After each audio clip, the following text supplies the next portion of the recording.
So, how can we become the surfer in this analogy? And that is to get the message that the emotion is coming to tell us. That is all that emotion is. It's a messenger. It's coming to tell you something so that you can do something about it internally.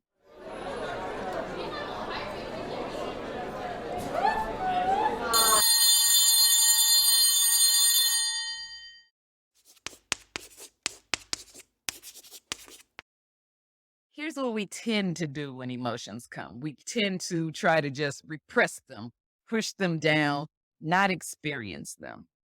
Okay.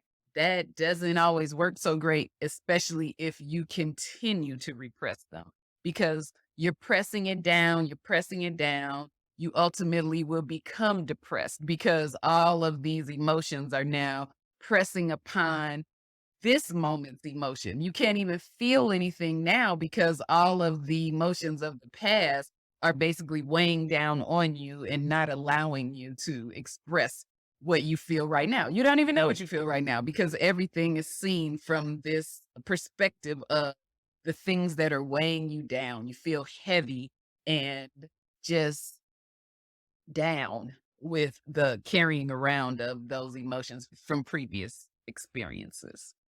Another thing that happens is emotions will escape. Because if you're repressing them all the time, there becomes a moment where there's no more room to press. There's just no more room to press. I have seen this happen where people just explode and you don't even know. And you're like, what's happened? Like, you don't, everything was just fine, but then they just explode. It's because the emotions literally don't have anywhere else in your body to go, anywhere else in your mind to go. So they must release themselves. Consider that like a bomb goes off. You explode. You literally explode and go off on somebody because you've been repressing emotions for all this time and they have nowhere else to go. There's also what I call when emotions kind of escape. I'll use the analogy because I do feel like unprocessed emotions are imprisoned in our body, like they're being housed there without being utilized. What's the word for when people are being rehabilitated?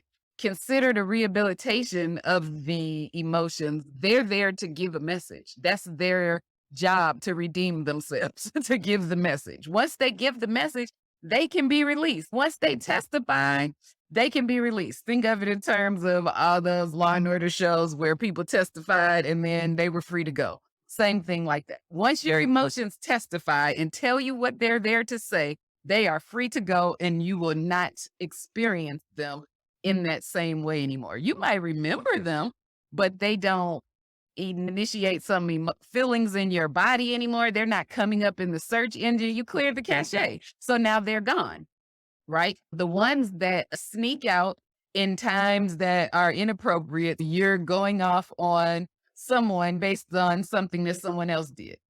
Your kid got on your nerves on the way to school. Now the lady at work is getting your attitude because you're pissed about something else. That kind of escaped in. You weren't trying to do that. That wasn't your intention, but the emotion just found a little way to cut out a little space and go somewhere where it was not welcomed, right? We have now talked about what emotions are, how they operate in our body, mind, spirit. We've talked about what they are here for, why they're hanging around. Now we're going to talk about a practical application on how to process them. There's two things I want to share. The first one is the stop technique. This is when you feel yourself emotionally overreacting or when you just feel overwhelmed by emotion. You're not in what I would consider a safe place to be processing the emotion. If you're at home and you're alone or you're around friends or a safe place and you want to fall out and cry, that is more than your right to do. You want to go off in the comfort of your home and hit a pillow or do something that is in your right to do. But I want you to utilize this technique when you're not in necessarily a free space. You're at work or you're around people that have not earned the right to see your vulnerable moments of processing emotions. Or you just aren't ready in that moment to process the emotion, but the emotion is trying to escape. It is trying to explode. This is the stop technique. It is for that. Basically, stop is an acronym. It stands for S, stop. T, take a deep breath. The reason why you take a deep breath is because at the moment when you take a deep breath, scientifically, you are activating your vagus nerve. The vagus nerve is a part of our brain that is the seat of emotion. It is the seat of the soul, per se. That is what will calm you down and relax you. This is going to give you a grounding in this present moment. So that emotional wave won't take you. You're grounded. You got an anchor if you take some deep breaths. Okay. Then O is observe. Observe what you're feeling in your body. Is your chest hurting? Did your stomach just fall? What happened? What happened in your body? Is your heart race? Is it hard to breathe? Just start to observe actually what is happening in your physical body. Okay. And then once you've done that, P is proceed with your next action step. That action step could be, I want to put this on the back burner till another time. Or how do I want to proceed in this moment? It may be a situation where you're in communication, or it could be a conflict with someone, and it is okay to say, I need a minute. Let's take a break from this right now and we can come back around to it later. There are times, I'm not even going to lie, where people are not accustomed to you doing that. So they won't really know how to respond. So they will keep talking. And it is quite all right to physically remove yourself. Like, I need a minute. And even if it's a situation where you like, I have to go to the bathroom, just something that will allow you to remove yourself.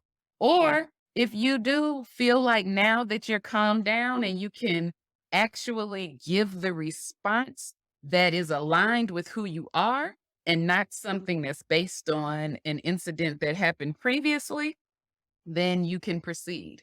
Or you can proceed to do nothing.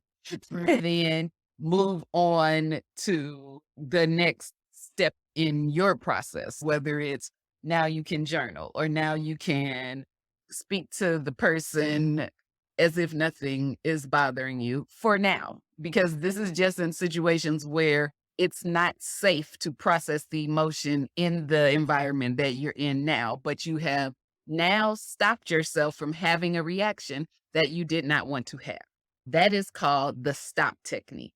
I would encourage you to try to memorize what each thing stands for, because when you're having the emotional reaction, going through those steps in your mind also, it's calming because it's taking your mind off of the emotion that is trying to overwhelm you. Okay, let's just go over stop one more time. Stop. S, stop what you're doing. T, take a deep breath.